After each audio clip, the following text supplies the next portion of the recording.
He fought for freedom and found another cage. There was a time when every heartbeat of this industry ran through his story. When Jey Uso wasn't a name, but a wound carried by every fan who watched him crawl out of Roman Reigns' shadow. He became the soul of resistance, the man who said no when everyone else bowed their head. That story felt sacred. It gave wrestling a pulse again. But somewhere along the way, the struggle turned corporate. The rebellion got repackaged. The same man who once stood trembling before his cousin now walks into arenas full of people chanting his slogan. But the cheers don't hit the way they used to. The crowd still yeets, but it sounds like muscle memory, a sound with no heart behind it. In 2025, Jey Uso won the Royal Rumble. He opened WrestleMania and beat Gunther clean. He became the World Heavyweight Champion. For a brief moment, it felt like everything he had endured finally meant something. But meaning doesn't survive when the story ends too early. 51 days later, the title was gone, and the crowd that once shouted for him now seemed tired of even watching. And when he won the Battle Royal to challenge CM Punk for the world title again, fans complained that it should have been LA Knight or even Braun Breaker. It was indifference, the one thing every hero fears. WWE called him Main Event Jey, but without the bloodline, without the scars that gave him purpose, all that was left was a broken man, an overused catchphrase, and a t-shirt. The company mistook emotion for branding and sold what little truth he had left. He kept fighting, kept performing, kept believing there was still something real waiting on the other side of all the lights. But every match, every promo, every yeet felt smaller. Not because Jey Uso got worse, but because the system around him forgot what made him main event in the first place. He escaped Roman Reigns only to become a quiet echo of him, a man trapped in repetition, worshipped one year, forgotten the next. And maybe that's the quiet tragedy of Jey Uso. Not that the fans turned on him, but that the company fed him to wolves. Because in wrestling, freedom doesn't come when you leave the cage. It comes when the story still means something after you walk out. This is the story of a man who defied a god only to become a ghost in his own empire. This is the story of Jey Uso. Before the merch, before the chants, before the word Yeet became a brand, there was just a man breaking under the weight of his own family name. Jey Uso's story didn't start with rebellion. It started with obedience, years of being the other twin, the quieter one, the name that always came second. He was never meant to lead, he was meant to follow. That changed the moment Roman Reigns came back in 2020. The pandemic had emptied the arenas, but for Jey, silence became a mirror, broke him, tribal chief. Every slap, every tear, every whisper of "I love you" through bloodied lips was real. That was when fans saw something rare in wrestling, truth without a script. His performance of pain became so real that he started living it. The Bloodline saga gave him purpose, but it also rewired what he thought family meant. Loyalty became servitude. Love became control. And when he finally walked away, it wasn't as a hero. It was as a man who no longer knew who he was without the war. That's why fans cared. They saw themselves in him. Understand me? You are nothing without me. Someone desperate to prove they could stand on their own after being defined by someone else their whole life. For once, WWE had a story that didn't need pyro or nostalgia to matter. It was human. Every glance Jey gave Roman felt like a son, staring down a father he'd spent his life trying to impress. Every super kick felt like a small act of rebellion that cost him a piece of himself. By the time he turned his back on the Bloodline, he wasn't a soldier anymore. He had become the emotional spine of WWE. The same crowds that once dismissed him as a tag team guy now saw him as the only man willing to confront the empire from inside it. He wasn't the loudest voice. He was the one that trembled and spoke anyway. But the power of that story was built on fragility. It worked because it felt like it could break at any moment. And when it did, when the Bloodline finally imploded and Jey was left standing alone, WWE treated it like an ending.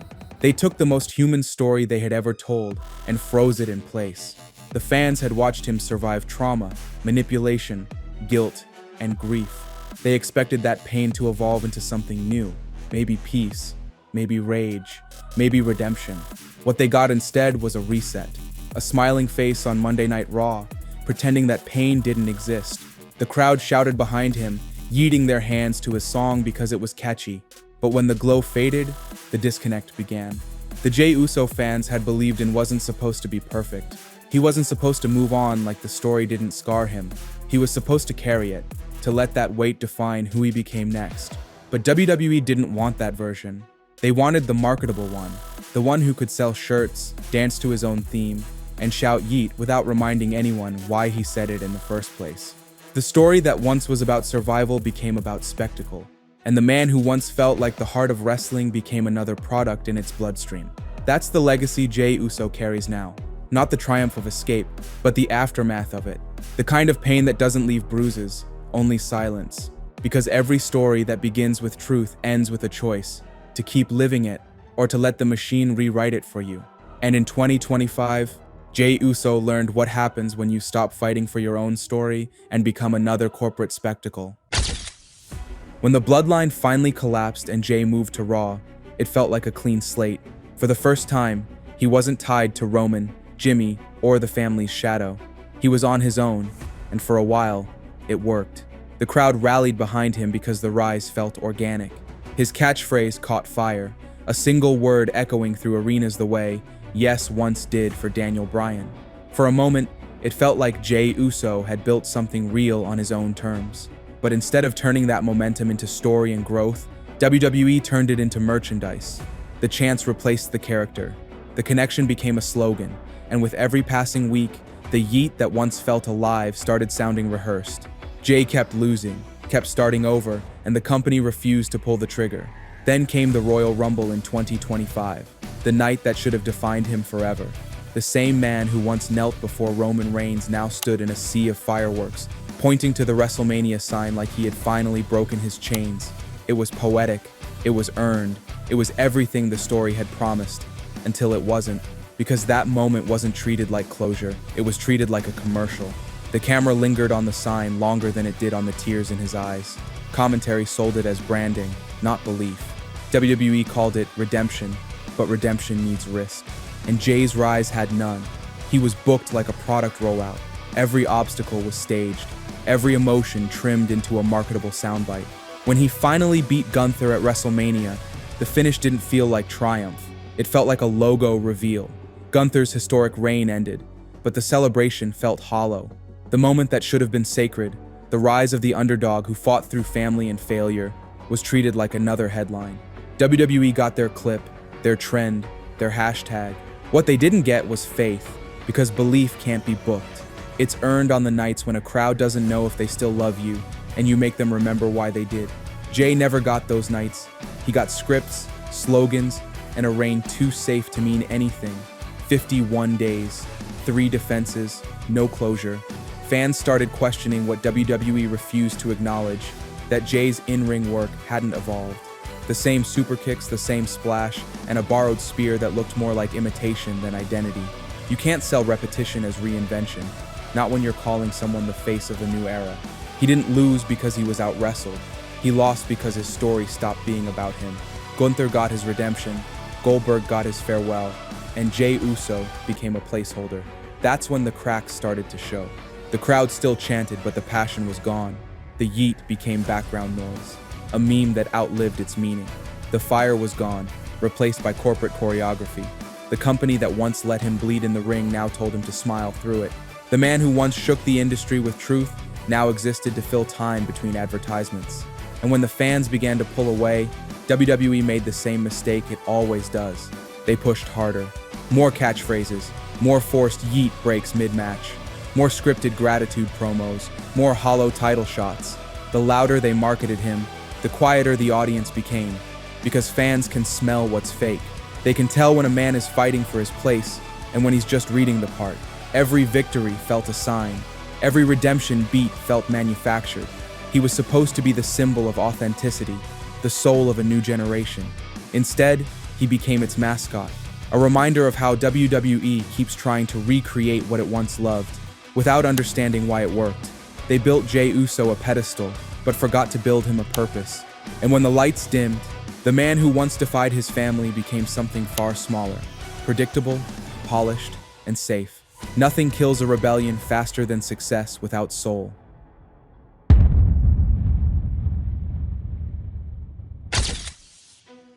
Every great story has a breaking point, the moment when the audience stops believing the hero can still change. For Jey Uso, that moment didn't come with a heel turn or a betrayal. It came in silence, the kind that settles in arenas when the crowd no longer feels anything. They called him Main Event Jey, but he wasn't headlining anything anymore.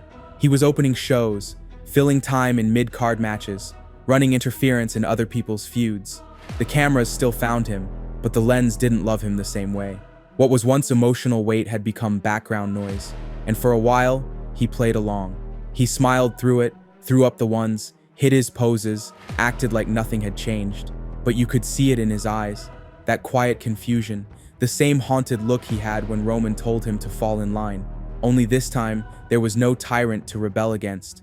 There was just a machine that had quietly decided his story was done. That's when something started to crack. The edges of that perfect babyface act began to darken. He started sounding different, bitter, restless, sharp. The smile felt forced. The matches turned violent. He stopped cooperating with his brother. He started lashing out at other babyfaces, picking fights that didn't make sense, acting like a man still trapped in a war no one else could see. It was as if two voices were fighting for him. One was Jimmy, begging him to hold onto the light. The other was Roman, whispering from the shadows, daring him to give in, to embrace the anger, to become the monster Roman once was. You could see it happening week by week. The good guy act was dying, and something colder was taking its place. Then came the October Battle Royal, a match meant to reignite him. 20 men in the ring, one winner, and a crowd that already knew who they wanted. LA Knight. But when Jey threw him out, and Jimmy along with him, the reaction split down the middle. At first, the crowd cheered. Then came the boos. Not the loud, passionate kind, the tired kind. It wasn't shock. It wasn't betrayal. It was fatigue. The audience had decided they'd seen enough. The sound that followed wasn't loud, but it was honest. A low rumble, the sound of fans realizing the story was running in circles. Jey Uso had become what every fan fears their favorite will become. Predictable. And yet, buried inside that predictability, something real was starting to surface again. That bitterness wasn't scripted anymore. The frustration in his voice wasn't performance. The rage in his eyes wasn't a gimmick. It was Jey Uso finally breaking through the character WWE built around him, finally becoming something closer to himself again. The fall of Main Event Jey didn't happen in a single moment. It happened in fragments, each cheer fading a little faster, each promo ringing a little emptier, and turning them into content. They take what's raw, what's real, what once made us feel something, and they stretch it until it fits inside a corporate mold. But Jey's story might not end there, because what's coming next doesn't look like defeat. It looks like rebellion. He's no longer the smiling babyface, no longer the loyal twin, no longer the poster boy for redemption. He's something unstable, unpredictable, dangerous, and maybe that's where he belongs. It started as a whisper. A few comments under WWE's uploads, quiet threads buried deep on Reddit. By mid-2025, it was impossible to ignore. Fans weren't celebrating Jey Uso anymore. They were asking why he was still being pushed. The shift didn't explode overnight. It leaked through the cracks, slow, silent, merciless. The kind of fatigue that makes people stop watching. Every entrance looked the same. Every promo sounded familiar. The same yeet, the same smile, the same rhythm. Jey was still winning, still smiling, still called the people's hero. But the people had stopped believing. The numbers told the story before the crowd did. YouTube views tanked. Live reactions flattened. When he won the October Battle Royal for another title shot, the dislikes flooded in. 19,000 dislikes, 9,000 likes. The ratio said everything. The audience wasn't divided. They were done. And when the cheers disappeared, his flaws came into focus. The same superkick spam, botched dives, the awkward spear. Matches started blending together. Predictable, flat, lifeless. The emotion that once hid the rough edges was gone, and what remained looked hollow. The crowd didn't turn in anger, they turned in silence. LA Knight was getting louder. Braun Breaker was molten hot after betraying Seth Rollins. And Jey Uso, the man who once made wrestling feel alive, was losing reactions to his own entrance. But lately, something's changed. The smile's fading, the swagger's gone. There's weight behind every word now, a calm before something violent. His matches hit harder, the strikes linger longer. He's not playing for cheers anymore. He's fighting like someone who finally stopped asking for permission. There's no official heel turn yet, but it's already happening. The bitterness, the exhaustion, the anger, it's bleeding through. And for the first time in months, people are watching again. Maybe this is where Jey was always meant to end up. Away from the slogans, away from the lights, back in the shadows that made him real.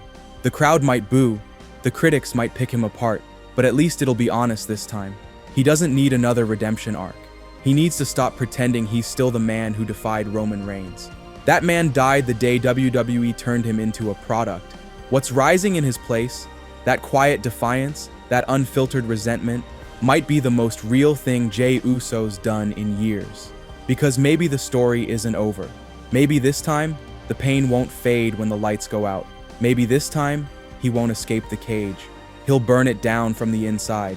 What do you think about Jey Uso? Can a heel turn save what's left of Main Event Jey? Or is it already too late? Let us know in the comments. And don't forget to like, subscribe, and click on the screen for the next story.